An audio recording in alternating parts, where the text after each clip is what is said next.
नमस्ते, अभिवादन आपका इनोसेंट इन्वेस्टर के इस नए वीडियो में। दोस्तों आज बात करेंगे डाइवेस्टमेंट की। ये एक एजुकेशनल वीडियो है, तो जिनको सीखने से कोई मतलब नहीं वो इस वीडियो को छोड़ करके जा सकते हैं। और ये वीडियो मैं इसलिए बना रहा हूँ क्योंकि मैं अभी एक वीडियो देख रहा था, वहाँ पर एक इस देश के बहुत बड़े नेता हैं जिनसे सवाल पूछा गया, अगर जो कंपनियाँ सरकार ने बेच दी हैं उसको आपको वापस लाना है तो क्या आप ये काम करोगे। उन्होंने कहा कि नहीं, ऐसा तो नहीं हो सकता। लेकिन हम बात करेंगे डाइवेस्टमेंट की, जो कि बेचने के लगभग जैसा दिखता है, लेकिन रियलिटी क्या है वो हम समझाएंगे आपको। तो चलिए आगे बढ़ते हैं, बहुत ध्यान से देखिएगा वीडियो को। सबसे पहले मैं आपको डाइवेस्टमेंट समझा देता हूँ क्या है, ठीक है। मान लेते हैं सरकार की किसी कंपनी में 100% हिस्सेदारी है, जैसे कि LIC में थी। सरकार अपनी हिस्सेदारी कम करना चाहती है। वो क्यों करना चाहती है वो मैं आपको समझाऊंगा। और वो करना चाहती है 90% अपनी हिस्सेदारी, 10% वो पब्लिक को दे देगी। और पब्लिक को देने का मतलब क्या है कि आप स्टॉक मार्केट में आ जाओ और उनके शेयर्स को दे दो पब्लिक को थ्रू IPO लेकर के आ जाओ और पब्लिक को भी उनके शेयर्स दे दो। अब इससे सरकार का क्या फ़ायदा हुआ? सरकार का ये फ़ायदा हुआ कि 10% पैसा जो कि उनके पास शेयर के रूप में था उनको मिल गया कैश। अब इस कैश का वो यूज़ कर सकते हैं कहीं भी, ठीक है, देश की भलाई के लिए, क्योंकि ये एक सरकारी कंपनी थी और सरकार ने ऐसा किया है तो वो देश की भलाई के लिए ही करेंगे। इसमें हमारा आपका क्या फ़ायदा है, या बड़े इन्वेस्टर्स का, इंस्टीट्यूशनल इन्वेस्टर्स का क्या फ़ायदा है कि उनको इस देश की एक ऐसी कंपनी का शेयर मिल गया जिसमें इमेंस ग्रोथ पोटेंशियल है, ठीक है। तो उनका फ़ायदा हो गया, सरकार का फ़ायदा हो गया। अब जो तीसरा एंगल आता है वो ये आता है, वही नेताजी वाला, कि वहाँ पर लोगों को लगता है बुरा कि सरकार सरकारी कंपनियाँ क्यों बेच रही है। तो हम इसी मुद्दे पे आपके सामने डिस्कशन करने आए हैं कि डाइवेस्टमेंट ज़रूरी क्यों है और ये देश की ग्रोथ में कैसे हेल्प कर सकता है, ठीक है। आई होप आप समझ जाओगे। अच्छे से देखिएगा जो मैं आपको दिखा रहा हूँ। इस देश में जो पैसा आता है सरकार के पास वो कहाँ कहाँ से आता है। इनकम टैक्स हमसे आपसे लिया जाता है, वहाँ से सरकार पाती है 100 रुपये में से 19 रुपये। बॉर्विंग्स एंड अदर लाइबिलिटीज़, ध्यान से देखिएगा इस चीज़ को, 28 रुपये सरकार को लेने पड़ते हैं उधार या फिर लाइबिलिटी के रूप में, जो उसको चुकाने होते हैं विथ इंटरेस्ट, ठीक है, ब्याज के साथ सरकार को चुकाने होते हैं ये पैसे। तो 28 रुपये सरकार को यहाँ से लेना पड़ता है। अब मैंने आपको एक वीडियो में इससे पहले बताया था, क्या बताया था कि हमारा आपका क्या होता है बजट। मान लेते हैं 1 लाख रुपये हम कमाते हैं ना, तो हम ये देखते हैं कि इसको कहाँ कहाँ खर्च कर पाएंगे, मतलब कि कहाँ कहाँ हम खर्च करेंगे। सरकार पहले एस्टीमेट बनाती है कि हमारे एक्सपेंसेस कहाँ कहाँ पर हैं, और जब पैसा कम पड़ जाता है, ऑफ कोर्स पैसा कम ही पड़ता है एक डेवलपिंग कंट्री में, तो सरकार को करनी पड़ती है बोरविंग्स या फिर बनानी होती है अपने ऊपर लाइबिलिटीज़, बढ़ानी होती हैं, ठीक है। तो 28, सोचो आप, 100 रुपये में से 30 रुपये सरकार को ब्याज पे लेना पड़ता है इस देश में खर्च करने के लिए। बहुत सारी स्कीम्स हैं, आपको पता ही है, उनको आगे बढ़ाने के लिए अभी मैं दिखाऊंगा कैसे सरकार कितना कितना पैसा कहाँ कहाँ खर्च भी करती है, ठीक है, समझ गए। 19-28 हो गया। अभी नॉन टैक्स रिसिप्ट, जो आपसे चार्जेस वगैरह लिए जाते हैं तमाम जगहों पे, चालान वगैरह 50 चीज़ें होती हैं, सरकार वहाँ से भी कमाती है। कस्टम ड्यूटी, ठीक है, GST वाला टैक्स जो अभी कलेक्शन मैंने आपके साथ कुछ दिन पहले शेयर किया था, जो बिजनेस एंटिटी शेयर करती हैं, कॉर्पोरेट टैक्स 17%, यूनियन की एक्साइज ड्यूटी 5%। अब एक चीज़ मैंने आपके साथ डिस्कस नहीं की, वो है नॉन डेट कैपिटल शिफ्ट्स, ये है 1% और इसी को बोलते हैं डाइवेस्टमेंट। इसमें प्राइमरी चंक होता है डाइवेस्टमेंट का। अब सोचो 1% पैसा सिर्फ सरकार कमा पाती है डाइवेस्टमेंट से। अब यही आंकड़ा अगर वो बढ़ा दे तो कितना कमाल हो जाए। मैं आपको बताना चाहता हूँ कि सरकार का हमेशा एक टारगेट होता है कि हम इतना डाइवेस्टमेंट करेंगे, यहाँ से इतना पैसा लेकर के आएंगे, लेकिन सरकार वहाँ भी नहीं पहुँच पाती है। अब आप सोचोगे कि डाइवेस्टमेंट करने की ज़रूरत क्या है अगर हम लाइबिलिटीज़ उठा करके ले सकते हैं, क्योंकि अल्टीमेटली जो शेयर्स हम बेच रहे हैं उसका फ़ायदा तो सरकार को बाद में भी मिल सकता है, बाद में इन द सेंस कि कंपनी डिविडेंड देती है और सारी चीज़ें। तो कभी कभी सरकार को ये रिस्क कैलकुलेट करके लेना होता है, और जिसको हम बोलते हैं कैलकुलेटेड रिस्क, कि मान लेते हैं कि LIC के शेयर बेच करके अभी जो हमको पैसे मिल जाते हैं उससे हम अपनी उधारी चुका दें। आप भी करते होगे ऐसे फाइनेंशियल डिसीजंस, आप भी लेते होगे, तो यही सरकार भी डिसीजन इसी तरीके का लेती है। और एक कंपनी जब पब्लिकली अवेलेबल हो जाती है तो नॉन एग्जीक्यूटिव डायरेक्टर्स उसको समझाते हैं एग्जीक्यूटिव डायरेक्टर्स को कि भैया कैसे मेंटेनेंस यहाँ पर होगी, और स्टॉक एक्सचेंजेस पे आपको बहुत ही प्रॉपर तरीके से सारी रिपोर्ट सबमिट करनी होती हैं, जो रिजल्ट्स आते हैं उनमें आपको ट्रांसपेरेंसी लानी होती है। आपको पता है कि सरकारी कंपनी अगर कोई होती है, और ये तो आपने देखा है ना, 1991 वाली क्राइसिस आप में से अगर कोई पढ़ा हो, समझा हो, जानता हो, तो भाई एक बार सोच के देखो, इस देश के पास एक ऐसा भी समय था जब 15 दिन का भी पैसा नहीं बचा था बाहर से जो हम इंपोर्ट्स करते हैं उसको करने के लिए। वो क्या होता है मैं आपको ये भी समझा देता हूँ। देखो, हम हमेशा डेफिसिट में रहते हैं जब भी इंपोर्ट एक्सपोर्ट की बात आती है। क्यों? क्योंकि हमको मंगाना ज़्यादा सामान पड़ता है, भेज हम कम पाते हैं, क्योंकि हमारे यहाँ प्रोडक्शन नहीं है, मैन्युफैक्चरिंग नहीं है। ज़्यादातर हम अभी सर्विसेज ही आउटसोर्स कर पाते हैं, हम बाहर भेज पाते हैं, ऐसे समझो, ठीक है। तो हमें इंपोर्ट ज़्यादा करना पड़ता है, जैसे ऑयल एंड गैस वाली चीज़ें हो गई और भी तमाम चीज़ें। अभी तक तो हम सब कुछ इंपोर्ट ही करते आए हैं। अब चीज़ें सुधर रही हैं, लेकिन फिर भी आप देखो, हमारे हाथ में मोबाइल होता था मेड इन चाइना, अभी जाकर के वो मेड इन इंडिया हुआ है। तमाम चीज़ें यार, टीवी देखो, कंप्यूटर देखो, पंखा देखो, हर एक चीज़। और यहीं पर ये भी देखना कि ये सब किसकी बनी हुई है, एक प्राइवेट कंपनी के द्वारा। आप अपने आसपास सामान देखो कौन सा ऐसा सामान है जो सरकार आपको बना करके दी है। और सरकार की तमाम कंपनियां हैं, कोई महारत्न है, कोई नवरत्न है, कोई मिनी रत्न है, लेकिन उनके जो काम है बहुत ही स्ट्रेटेजिक सेक्टर्स में हैं, तो उनका इम्पैक्ट हमारे ऊपर डायरेक्ट नहीं पड़ता है। तो हम भी ऐसे समझ नहीं पाते हैं कि सरकारी कंपनियां क्या ही कर रही होंगी, और उनकी ट्रांसपेरेंसी भी थोड़ी अलग ही लेवल पे जाती है। तो मैं अपनी बात पे वापस आता हूँ कि देखो, नॉन डेट कैपिटल रिसिप्ट, यानी कि ऐसी कैपिटल आए सरकार के पास, ऐसा पैसा आए जो डेट ना क्रिएट करता हो। यहाँ वाला जो पैसा है वो डेट क्रिएट कर रहा है, ये रेवेन्यू रिसिप्ट है। इनकम टैक्स सरकार ने ले लिया तो आपको सरकार कुछ देती नहीं है, और भी जो चीज़ें हैं वो सरकार ले ली तो आपको देना नहीं है। लेकिन यहाँ पर जो सरकार पैसा उठाती है उसके बदले में उसको ब्याज देनी होती है, इसीलिए ये क्रिएट करता है लायबिलिटी। और नॉन टैक्स रिसिप्ट, जो कि टैक्सों के अलावा एक पैसा है, सरकार उसको प्राप्त कर सकती है, ठीक है। तो वो है फीस के रूप में, ये भी सरकार को नहीं लौटाना होता। और नॉन डेट रिसिप्ट जो होता है, नॉन डेट कैपिटल रिसिप्ट जो होता है, ये सबसे कमाल की बात होती है डाइवेस्टमेंट वाली, और इसी पे हमारा डिस्कशन अभी चल रहा है। अब हम अगले फेज़ में चलते हैं कि सरकार ये पैसे खर्च कहाँ करती है, तो आप समझ जाओगे पूरी कहानी। और ये चीज़ मैं आपको क्यों बता रहा हूँ, क्योंकि अभी हुआ ना, इंटरेक्शन हुआ एक ऐसे बंदे से जो कहने को तो बहुत बड़ी जगहों पे पढ़े हैं, बहुत बड़ी जगह पे जॉब करते हैं, लेकिन उनको बहुत बेसिक भी नहीं क्लियर था। वो भी कह रहे थे कि यार सरकार सब बेच दे रही है, कल को ये देश पूंजीवादियों का हो जाएगा। तो ऐसे नहीं होता यार। हमेशा देखो, उनको बोला जाता है पब्लिक सेक्टर अंडरटेकिंग। जो कंपनियां सरकार के अंडर में रहती हैं, मेजॉरिटी शेयर होल्डर 51% की वहाँ पर होनी चाहिए सरकार की, 49 में और भी लोग हो सकते हैं, जैसा कि तमाम बैंक्स आप देखते होगे। स्टेट बैंक आप देखो, वहाँ उसको हम सरकारी बैंक बोलते हैं, लेकिन वो एक्चुअली में क्या है, पब्लिक सेक्टर अंडरटेकिंग है। वहाँ पर बहुत सारे लोग एज अ शेयर होल्डर हैं। आप जाकर के देखो, फॉरेन इंस्टीट्यूशंस हैं। स्टेट बैंक का शेयर HDFC बैंक खरीद के रखा हुआ है। क्यों खरीदा है, सोचो। और ये मतलब एक होता है ना, मज़ेदार चीज़ें हो जाती हैं कमाल की। अब देखो, पैसा आया कहाँ से वो हमने देख लिया, अभी जाता कहाँ से। देखो, 28 रुपये हम लेते थे, 20 रुपये हम ब्याज में चुकाते हैं, 20 रुपये हम ब्याज चुकाते हैं। ध्यान से देखना, 20 रुपये हम ब्याज चुकाते हैं।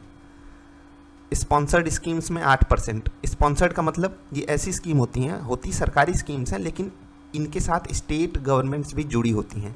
और जो सेंट्रल सेक्टर की स्कीम होती है, डायरेक्ट सरकारी स्कीम होती है, वो सेंट्रल सेक्टर की होती है, यानी कि केंद्र सरकार द्वारा ही होती है। यहाँ पर जो राज्य सरकारें होती हैं वो इन्वॉल्व नहीं होती हैं। डिफेंस में 8% जाता है, सब्सिडी में 6% जाता है, फाइनेंस कमीशन को दिया जाता है 8%, टैक्सेस एंड ड्यूटीज़ दे दी जाती हैं सरकार, जो स्टेट गवर्नमेंट्स हैं 20% उनको। अन्य खर्चे 9% होते हैं, पेंशन 4% पे जाती है। लोग कहते हैं कि NPS में हम क्यों हैं, हम ओल्ड पेंशन में लौट जाएं। तो ये बिल्कुल उसी तरीके की बात है कि डाइवेस्टमेंट मत करो ऐसी घिसी पिटी तरीके से जो कंपनियां चल रही हैं। देखो, पूरा मैनेजमेंट चेंज हो जाता है जब भी आप कंपनी को पब्लिकली अवेलेबल कराते हो, स्टॉक मार्केट में लाते हो। अभी आपने देखा होगा स्टेट बैंक का रिजल्ट, PNB का रिजल्ट देखिए, इवन BPCL का रिजल्ट देखिए, क्या कमाल का भाई साहब। शायद मैं पढ़ रहा था कि वो हाईएस्ट प्रॉफिट है पिछले कई सालों का, रिकॉर्ड तोड़ प्रॉफिट है। और ये तभी पॉसिबल है ना। देखो, कुछ लोग कहोगे कि सरकार 100 रुपये पेट्रोल कर दी है तो प्रॉफिट तो होना ही है। नहीं भाई, सिर्फ उसी एक चीज़ से नहीं हो पाता है, आपको मार्जिन पे काम करना होता है। आपके यहाँ वर्क कल्चर कैसा है, मैनेजमेंट कैसे डील कर रहा है। जैसे कि पहले क्या होता था, और इसीलिए देखो ये जो पॉइंट है इसको मैं कभी और डिस्कस आपके साथ करना चाहता था कि जो एग्जीक्यूटिव डायरेक्टर्स होते हैं ना कंपनी के, वो बहुत ही औने पौने डिसीजंस ले लेते थे। फिर नॉन एग्जीक्यूटिव डायरेक्टर्स वाली जब चीज़ हमारे सामने आई कि भैया बाहर का बंदा आएगा, इंडिपेंडेंट रहेगा, वो चीज़ों को ट्रैक करेगा, लेकिन इनको भी पैसे से ख़रीदा जाने लगा। चीज़ें होती हैं ऐसी। आप देखो, कौन तरीके से कंपनी के शेयर्स भागने लगते हैं, उस पर मैं कभी और डिस्कशन करूंगा। तो हमारी शुरुआत हुई थी डाइवेस्टमेंट से, वो आई होप मैं आपको लगभग क्लियर कर चुका हूं, और अभी मैं आपको अंत में बता भी दूंगा कि ये चीज़ देश के लिए अच्छी होती है या नहीं। लेकिन अभी आप बताओ कि सरकार को अगर ऐसा कोई पैसा मिल रहा है जहाँ पर सरकार को ब्याज नहीं चुकाना है, तो सरकार वो पैसा क्यों ना ले। और सरकार इसीलिए हर फाइनेंशियल ईयर में उसका एक टारगेट सेट करती है, वो रखती है कि इतना पैसा तो हमको डाइवेस्टमेंट से बनाना है, ठीक है, जिससे कि हम उस पैसे का सदुपयोग कर सकें। और धीरे धीरे करके कंपनियां भी बदलती हैं, जैसे IRFC देखो, स्टॉक मार्केट में आई, इरेडा आई, उनके शेयर प्राइजेस तो भागते हैं, भागने दीजिए, उनके रिजल्ट्स को भी आप देखिए, उनके मैनेजमेंट में कैसे धीरे धीरे बदलाव आ जाता है, कैसे जब एक्सचेंजेस जवाबदेही मांगते हैं कि भैया आपकी जवाबदेही है इस चीज़ के प्रति, आप जवाब दीजिए, कैसे हमारे आपके सामने पब्लिकली इन्फॉर्मेशन अवेलेबल होती है। ऐसा नहीं पहले आप नहीं ले सकते हो इन्फॉर्मेशन, RTI लगाओ, और भी तरीके हैं, मिनिस्ट्री ऑफ कॉर्पोरेट अफेयर्स की वेबसाइट पे जाकर के आप पता कर सकते हो। लेकिन जो ट्रांसपेरेंसी हो जाती है ना नेशनल स्टॉक एक्सचेंज की वेबसाइट पे, बॉम्बे स्टॉक एक्सचेंज की वेबसाइट पे, वो कहीं और नहीं मिल सकती इतनी आसानी से, समझ गए। तो रुपया आता कहाँ से, रुपया जाता कहाँ को है, वो आपने देख लिया। और इसी बीच मैंने आपको कुछ और चीज़ें समझाई। अब हम डाइवेस्टमेंट के मुद्दे पे लगभग क्लियर कर चुके हैं आपको कि क्या चीज़ें होती हैं अच्छी और क्या चीज़ें होती हैं बुरी, ठीक है। तो आगे बढ़ते हैं। अब हम आ गए हैं कंक्लूजन की तरफ। एक पार्ट होगा जो कहेगा यार डाइवेस्टमेंट बहुत अच्छा है, तो सरकार को सारी कंपनियां बेच के पैसे ले लेने चाहिए, और जो उधार से पैसे उठाती हैं वो सब हटाओ। तो इसमें रोड़ा क्या है? रोड़ा ये है कि ये प्रोसेस आसान नहीं होता। दूसरी चीज़, हर चीज़ का एक बैलेंस बनाना ज़रूरी होता है। ऐसा नहीं कि आप कुछ भी पसंद आया तो पूरा वही खा गए और फिर पेट खराब हो गया, ये नहीं हम कर सकते। दूसरे एंगल वाले लोग बोलेंगे नहीं यार सरकार बहुत गलत करती है, बेचना चाहिए ही नहीं, डिविडेंड खाओ, कंपनी सरकारी है, लोगों को जॉब सिक्योरिटी मिलती है, लोग ट्रस्ट वर्दी फील करते हैं, किसी कंपनी में बता देते हैं हम जॉब कर रहे हैं तो उनको रिस्पेक्ट मिलती है। लेकिन यही चीज़ें तो इंडिया को डुबो दी। आप देखो पिछले 30 सालों में अगर इस देश को कोई चीज़ एकदम ख़त्म की है तो वो है करप्शन। और करप्शन आपको खुद पता है यार, मुझे बताने की ज़रूरत नहीं है कि आज से सिर्फ 10 साल पहले चले जाओ, 10 में से 3 लोगों के पास बैंक अकाउंट्स होते थे। लोग बोलते थे कि क्या यार इतना पैसा कहाँ से आ गया तुम्हारे पास जो तुम बैंक अकाउंट खोलोगे। मतलब सोचो आज से सिर्फ 10 साल पहले ये कहानी थी। और लेवल ऑफ करप्शन क्या था कि आप सोच भी नहीं सकते, बैंक में अकाउंट खोलने तक के लिए करप्शन लिए जाते थे। लोन लेने की तो बात छोड़ दीजिए, ये तो हो गई बैंकिंग सिस्टम की बात। जो नॉर्मल सरकारी ऑफिसेज होते हैं, खासकर स्टेट गवर्नमेंट्स के, वहाँ पर तो अंधाधुंध अभी भी बहुत जगहों पे होता है, मैं बिल्कुल डिनाई नहीं कर रहा हूँ। लेकिन चीज़ें बदल रही हैं, और ये चीज़ें एकदम से कैसे बदल जाएंगी। आप किसी प्राइवेट बैंक में देखिए हो, कोई मांग लिया आपसे घूस, आप गए खाता खुलवाने, अरे सर घूस दे दीजिए तो हम आपका खाता खोल देंगे। हाँ, दे वर्क ऑन प्रॉफिटेबिलिटी, और इसमें कुछ भी बुरी बात नहीं है, कुछ भी बुरी बात नहीं है। प्रॉफिट का एंगल मैं आपको अगर समझाऊं कि जो अपना भला नहीं कर सकता वो दूसरों का भला क्या ही करेगा। कम से कम अपना भला सोचो। इससे एक चीज़ क्रिएट होती है जिसको आप इनइक्वालिटी बोलते हो, लेकिन ये एक कड़वा सच है और ये रहेगा। उसके लिए सरकार को, और देखो इनइक्वालिटी से डील करने के लिए भी सरकार बहुत सारे स्ट्रेटेजिक सेक्टर्स में, जैसे कि डिफेंस हो गया, इवन रेलवे हो गया, पुलिस वाली चीज़ें हो गई, इन सब चीज़ों को डाइवेस्टमेंट के एंगल पे नहीं देखती है, खासकर जो बहुत ही क्रूशियल होती हैं इस देश के लिए। और बहुत सारी मिनिस्ट्रीज़ होती हैं जो लोगों की भलाई के लिए काम करती हैं, उनसे रिलेटेड बहुत सारी कंपनियां हैं जो सरकारी एंगल पे काम करती हैं। सरकार उनको भी सोचती है कि ना ही करे, इस मतलब पब्लिक स्पेस में ना ही लेकर के आए। तो यहाँ पर कुछ एक ऐसा कड़ा जवाब नहीं है, तो ना ही आप इसका विरोध कर सकते हो, विरोध भी मत करो क्योंकि इसके अच्छे एंगल्स भी बहुत हैं। लेकिन ऐसा भी नहीं करना है कि हम एकदम खड़े हो गए उसके विरुद्ध या फिर एकदम पक्ष में। दोनों चीज़ें अपने अपने लेवल पे बुरी हैं, लेकिन इसका मतलब वो एंगल कहाँ से है कि बीच का रास्ता क्या है। बीच का रास्ता यही है कि सरकार मान लेते हैं 1 लाख करोड़ का डाइवेस्टमेंट टारगेट सेट करती है, तो लगभग उसको पूरा करे, फिर अगले साल और करे, फिर अगले साल और करे। हाँ, जैसे सरकार बोलती है प्राइवेट कंपनियां खुलेंगी, तो वो सरकारी कंपनियां भी बीच बीच में खोलती रहे, जो उसको बढ़िया सेक्टर्स दिखें वहाँ पर अपनी भी कंपनी डाले। और लोगों को आप जॉब दे करके तो देखिए, बस उनको सिक्योरिटी चाहिए ना। आप उनको बोल दो कि हर 3 साल में स्किल टेस्ट होगा, और प्लस जो अभी हम किसी एक बहुत अच्छे बंदे को, जैसे कि कोई अभी जॉब पाता है सरकारी नौकरी में, तो 1 लाख उसको अगर वो सैलरी दे रहे हैं, तो ऐसे बंदे रखो 33,000 पे बंदे रखो 3। अब आप कहोगे 33,000 में खर्चे नहीं चलेंगे, तो भाई इस देश की जो एवरेज इनकम है उसको आप जब निकालोगे तो आपको पता चलेगा कि एक छोटे शहर में 33,000 रुपये की क्या वैल्यू होती है। ठीक है, तो 1 लाख वाली जॉब हटा दो, जो भी आप नई कंपनी खोलो, जो पुरानी जॉब्स चल रही हैं उनको छोड़ो, वो सरकारी होनी चाहिए, लोगों को जॉब सिक्योरिटी दो, लेकिन सिर्फ इस बेस पे दो कि आपके पास जो स्किल्स हैं वो अपग्रेड होती रहेंगी। ये चीज़ आप रख दो सरकारी कंपनियों में, तो उसमें हो सकता है आगे डाइवेस्टमेंट भी ना करनी पड़े और एक सरकारी कंपनी भी उतना ही तगड़ा प्रॉफिट कमाए। वहाँ पर अगर मैनेजमेंट सही से डील कर रहा हो तो जैसा कि एक प्राइवेट कंपनी कमाती है, तो सरकार अपने एंगल पे खुश हो जाएगी। ये एक बीच का रास्ता निकाला जा सकता है। बाकी जो डाइवेस्टमेंट का टारगेट सरकार सेट करती है, जैसे अभी टाटा को एयर इंडिया बेच के, या इरेडा का IPO लाके, LIC का, IRFC का, तमाम IPOs और भी तरीके होते हैं, तो यहाँ से सरकार पैसे उठाने की कोशिश करती है। तो यहाँ इस तरीके से भी सरकार काम कर सकती है कि हम आपको उतनी ही जिम्मेदारी वाला काम 33,000 में करने को बोलेंगे तो आप करोगे। अगर आपको जॉब सिक्योरिटी मिलेगी, लोग करेंगे, क्योंकि लोग दूसरे शहर में जाकर के अगर प्राइवेट नौकरी 1 लाख की कर रहे हैं और अपने ही शहर में रह करके अगर उनको 33,000 की जॉब मिलती है, तो मैं तो कहूँगा उनको यही जॉब सेलेक्ट करनी चाहिए, क्योंकि ना रूम रेंट देना है, ना फूड का एक्स्ट्रा एक्सपेंस देना है, ना ट्रैवल का एक्स्ट्रा एक्सपेंस देना है, ना ही वो दूसरे कल्चर में अडॉप्ट होने के लिए आपको तमाम मेडिकल कंडीशन से गुजरना है, ना ही पोल्यूशन झेलना है। बहुत सारी चीज़ें, बहुत फ़ायदेमंद वाली चीज़ें हो जाती हैं। आप अपने घर के आसपास रहोगे तो तमाम अदर इकोनॉमिक एक्टिविटीज़ में भी पार्टिसिपेट कर सकते हो, तो कम से कम और इनकम अपॉर्चुनिटीज़ भी आप जनरेट कर सकते हो। दूसरे शहर में आपको कोई नहीं पहचानता, कोई नहीं जानता, तो आप कुछ कर भी नहीं सकते। तो सरकार को कुछ इस एंगल पे सोचना चाहिए। तो ये हो गया मेरे एंगल का एनालिसिस, आई होप आप समझ गए होंगे। तो डाइवेस्टमेंट के बारे में अगर कोई आपको ज्ञान दे, अच्छी बात बोले तो आप उसको बुरी बातें भी बताओ, और बुरी बातें बोले तो आप उसको अच्छी बात भी बताओ, क्योंकि ये एक जो टर्म है ये अपने आप में ना ही अच्छा है ना ही बुरा है।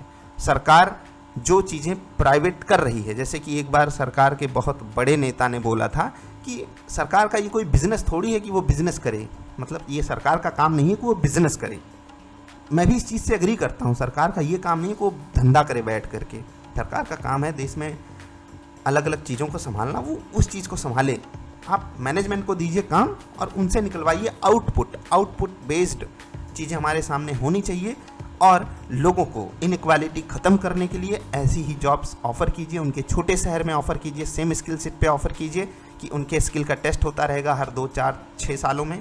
इस चीज़ के लिए बहुत यूथ्स एग्री करेंगे। हमें अपने शहर में जॉब दे दो 30,000 की, हम नहीं करेंगे बाहर किसी बड़े शहर में जाकर के 1 लाख की नौकरी, 2 लाख की नौकरी। हमें 50,000 अपने शहर में दे दो, हम बाहर की 2 लाख की नौकरी छोड़ने को तैयार हैं।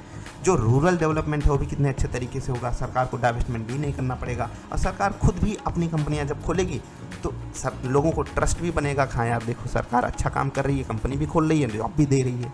तो ये एक सोल्यूशन हो सकता है। बाकी आप समझ गए होंगे मैं आपको जो समझाना चाहता था। अगर आपने यहाँ तक वीडियो देखी है तो नीचे कमेंट करके बताना कि इतनी लंबी वीडियो आपने देखी, और अगर कुछ नया सीखने को मिला तो वीडियो लाइक कर देना। जल्दी मिलेंगे ढेर सारी अच्छी और कमाल की वीडियोज़ में। आपका आभार, नमस्कार।